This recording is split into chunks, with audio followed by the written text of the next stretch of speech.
Welcome to Mariposa Read, Enjoy, and Discover, brought to you by the Mariposa Adult Literacy Program with support from the Mariposa County Library and a grant generously provided by the California Library Literacy Services.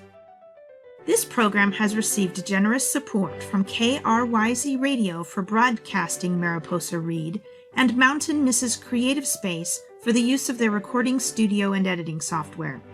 The Adult Literacy Program is available to individuals 18 years of age and older.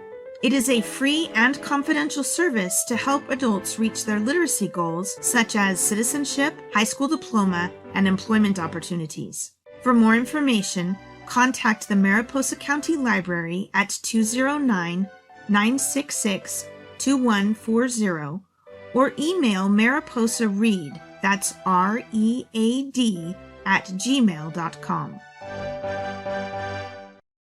How this program works is, you may obtain a digital copy or transcript of the content from the Mariposa County Library's website at www.mariposalibrary.org. Select the Mariposa Read menu option under the Adult Literacy tab. You may also find them on the Mariposa Adult and Family Literacy's Facebook page under the event with the title of the show. If you would like a printed copy, they may be found in front of the Mariposa County's main library from 9 a.m. to 4 p.m., Monday through Friday, on the Adult Literacy cart just right outside the door. Thank you so much for joining us as we continue to read Learn About the United States Quick Civic Lessons for the Naturalization Test. This is a PDF that is put out by U.S. Citizenship and Immigration Services, and we've been reading through this since the beginning of July. We are on page 20, and we will be starting with number 75. Again, page 20, number 75. What was one important thing that Abraham Lincoln did? Freed the slaves. Emancipation Proclamation. Saved or preserved the Union. Led the United States during the Civil War.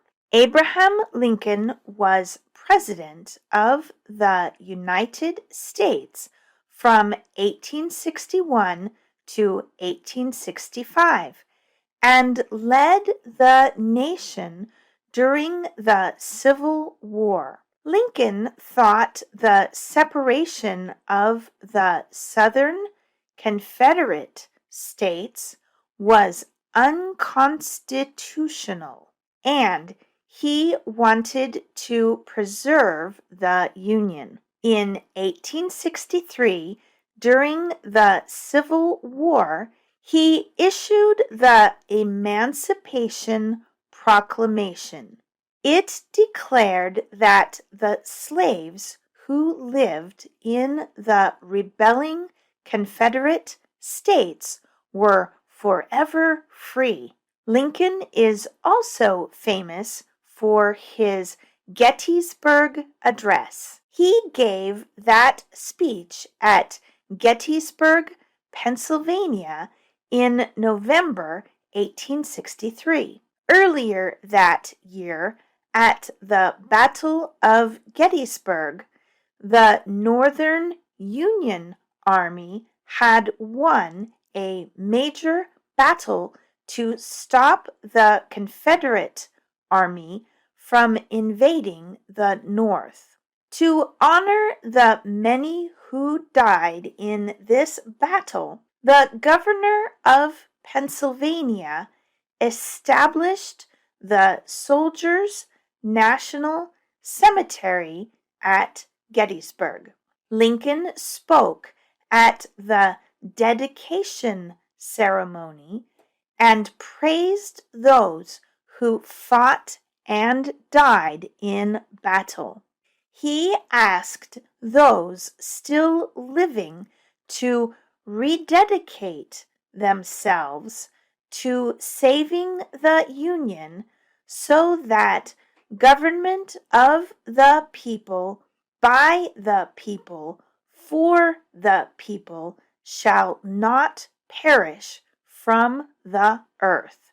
On April 14th, 1865, soon after taking office for his second term, Abraham Lincoln was killed by a Southern supporter, John Wilkes Booth, at Ford's Theater in Washington, D.C.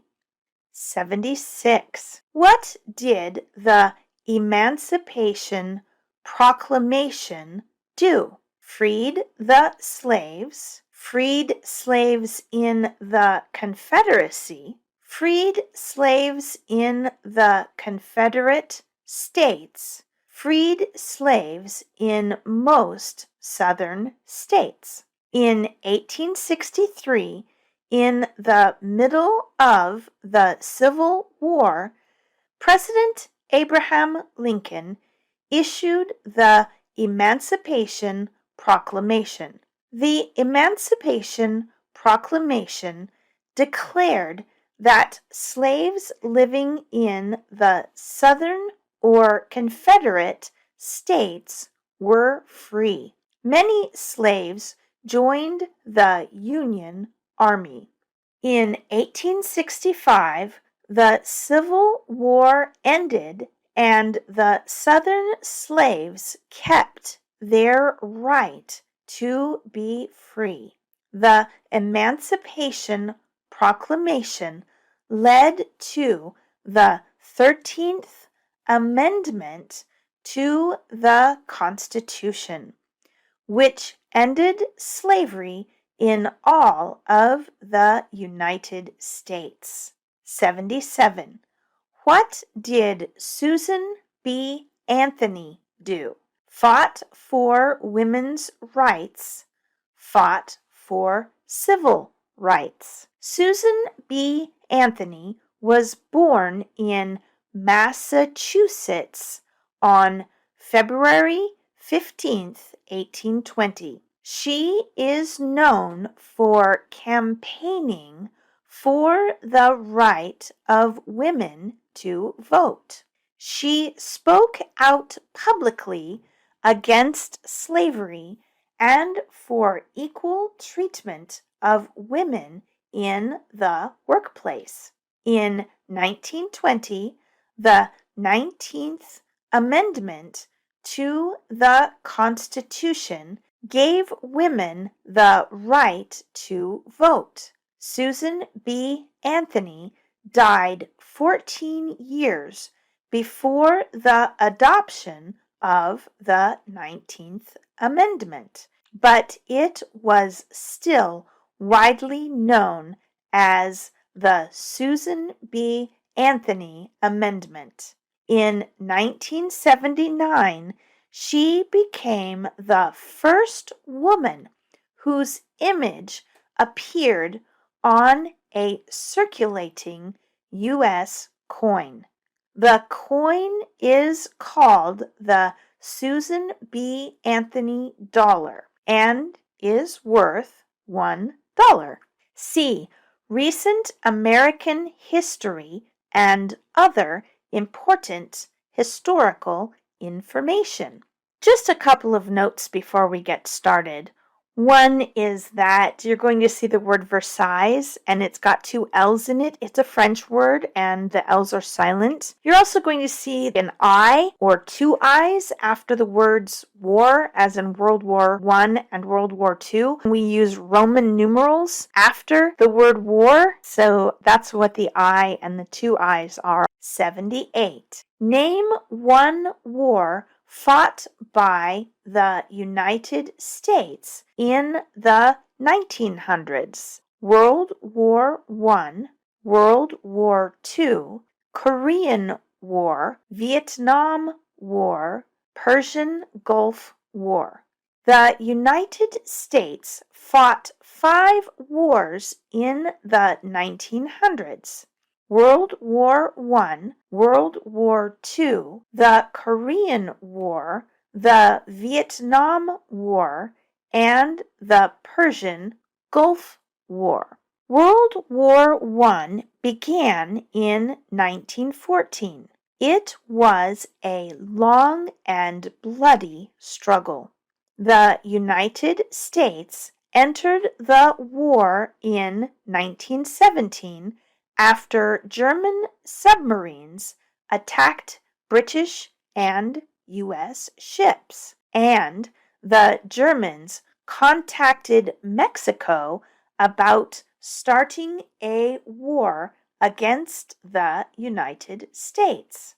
The war ended in 1918 when the Allied powers, led by Britain, France, Italy, and the United States, defeated the Central Powers, led by Germany, Austria-Hungary, and the Ottoman Empire. The Treaty of Versailles officially ended the war in 1919. World War I was called the War to End All Wars. World War II began in 1939 when Germany invaded Poland, France, and Great Britain, then declared war on Germany. Germany had alliances with Italy and Japan, and together they formed the Axis powers. The United States entered World War II in 1941 after the Japanese attacked Pearl Harbor, Hawaii. The United States joined France, Great Britain, and the Soviet Union as the Allied powers and led the 1944 invasion of France, known as D-Day.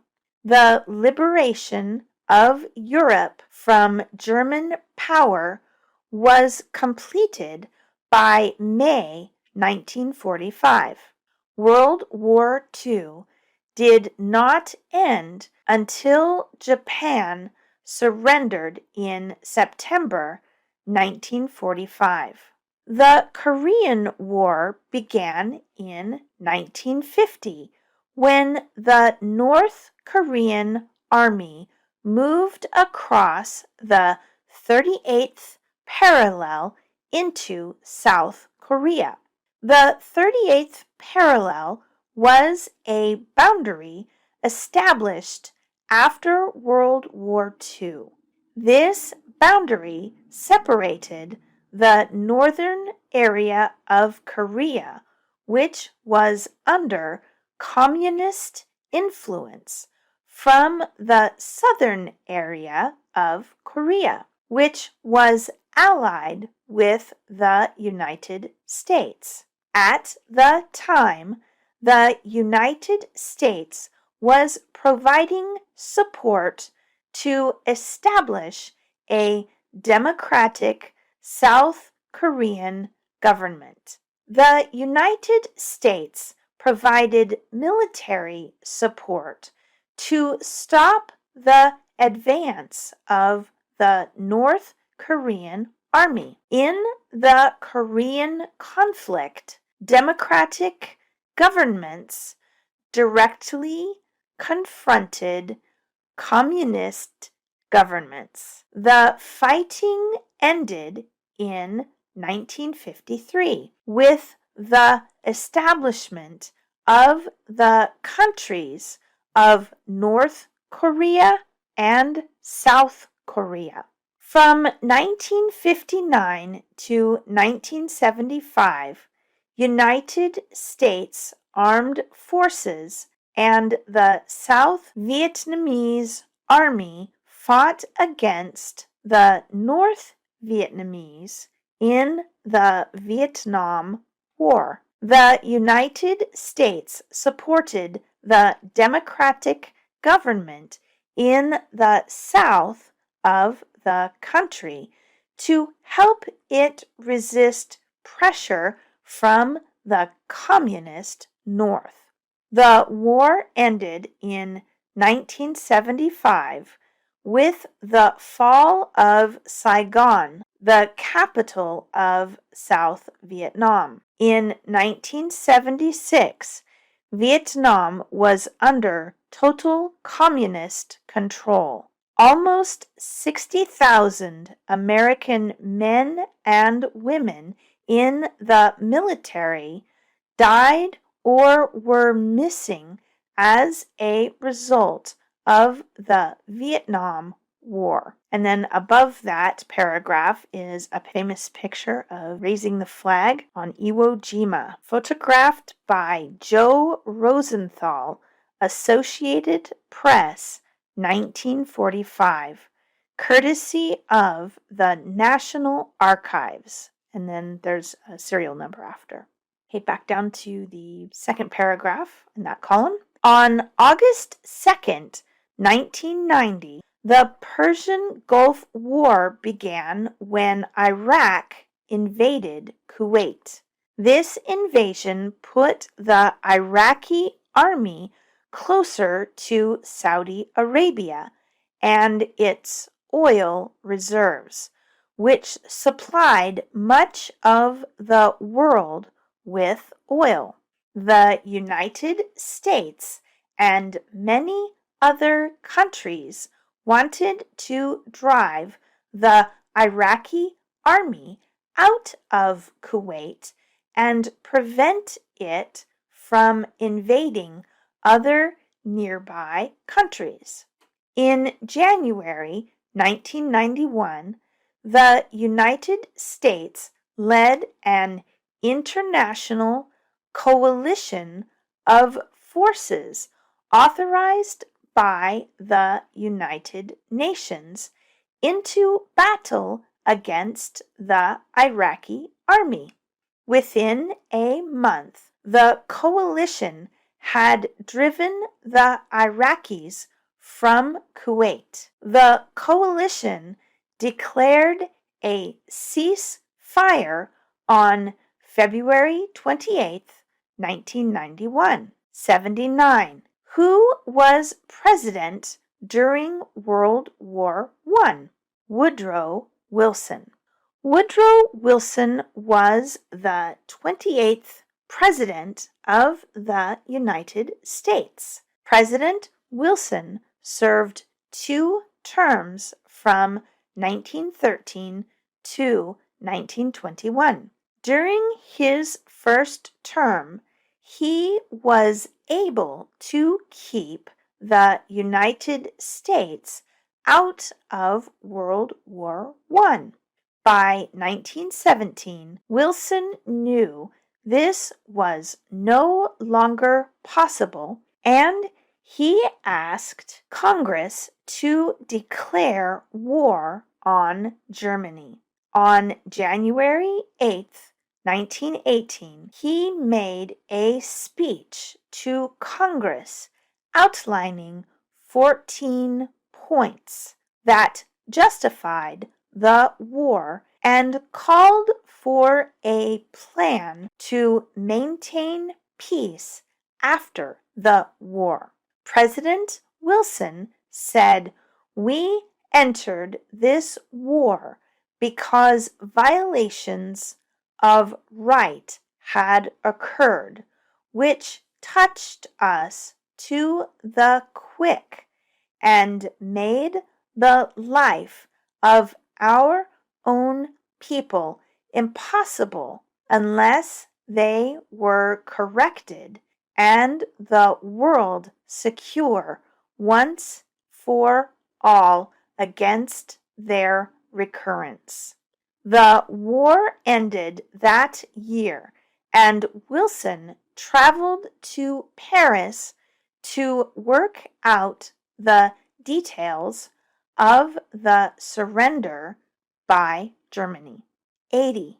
Who was president during the Great Depression and World War II? Franklin Roosevelt. Franklin Delano Roosevelt, FDR, was President of the United States from 1933 until 1945. He was elected during the Great Depression, which was a period of economic crisis after the stock market crash of 1929. His program for handling the crisis was called the New Deal. It included programs to create jobs and provided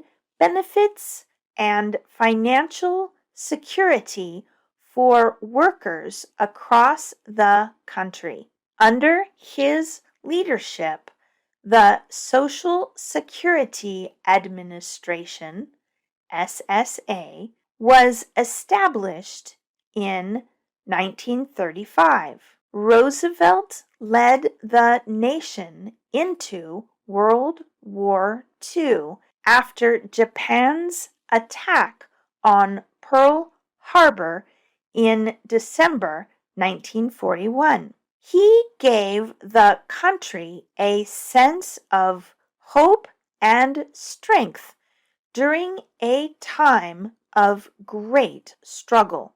Roosevelt was elected to office 4 times. He died in 1945, early in his 4th term as president. His wife, Eleanor Roosevelt, was a human rights leader throughout her lifetime.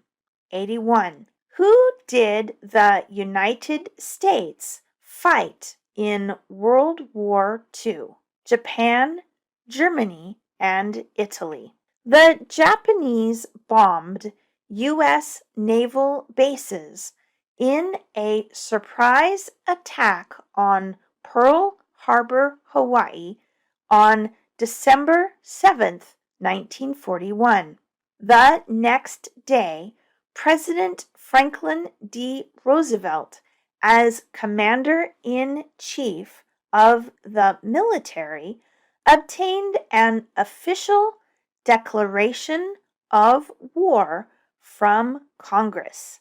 Japan's partners in the Axis, Italy and Germany, then declared war on the United States. The Allies fought against the German Nazis, the Italian fascists, and Japan's military empire. This was truly a world war, with battles fought in Europe, Africa, Asia, and the Pacific Ocean. 82. Before he was president, Eisenhower was a general. What war was he in? World War II. Before becoming the 34th President of the United States in 1953, Dwight D. Eisenhower served as a major general in World War II.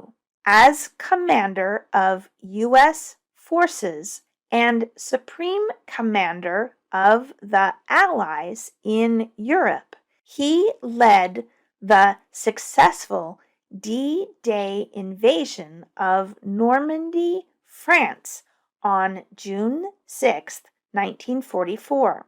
In 1952, he retired from active service in the military. He was elected President of the United States later that year. As president, he established the interstate highway system and in 1953, the Department of Health, Education, and Welfare, now known as Health and Human Services, was created. He oversaw the end of the Korean War. Eisenhower left the White House in 1961 after serving 2 terms as president. 83. During the Cold War, what was the main concern of the United States? Communism. The main concern of the United States during the Cold War was the spread of communism. The Soviet Union, Union of Soviet Socialist Republics, or USSR, was a powerful nation that operated under the principles of communism. The United States and its allies believed that a democratic government and a capitalist economy were the best ways to preserve individual rights and freedoms. The United States and its allies feared the expansion of communism to countries outside the Soviet Union. The Cold War began shortly after the end of World War II and lasted for more than 40 years. It ended with the fall of the Berlin Wall in 1989, the reunification of East and West Germany in 1990, and the breakup of the USSR in 1991. 84. What movement tried to end racial discrimination? Civil rights movement. The modern civil rights movement in the United States began in 1954 when the Supreme Court ruled that racial segregation in public schools was unconstitutional. The goal of the civil rights movement was to end racial discrimination against African Americans and to gain full and equal rights for Americans of all races. Using nonviolent strategies such as bus boycotts, sit-ins, and marches, people came together to demand social change. As a result, Congress passed the Civil Rights Act of 1964 and the Voting Rights Act of 1965. The Civil Rights Act made segregation in public facilities and racial discrimination in employment and education illegal. The law protects African Americans, women, and others from discrimination. The Voting Rights Act banned literacy tests and other special requirements that had been used to stop African Americans from registering to vote. And that's all that we have time for today. We will continue with this one more week. We very much would like to thank KRYZ Community Radio for supporting the Mariposa Adult Literacy Program and Mariposa Read, Enjoy, and Discover. And we thank you for listening, and we hope that you will join us again next week, Thursday at 7 o'clock p.m. or Sunday at 2:30 p.m. This has been Mariposa Adult Literacy Program's Read, Enjoy, and Discover on KRYZ 98.5 LPFM.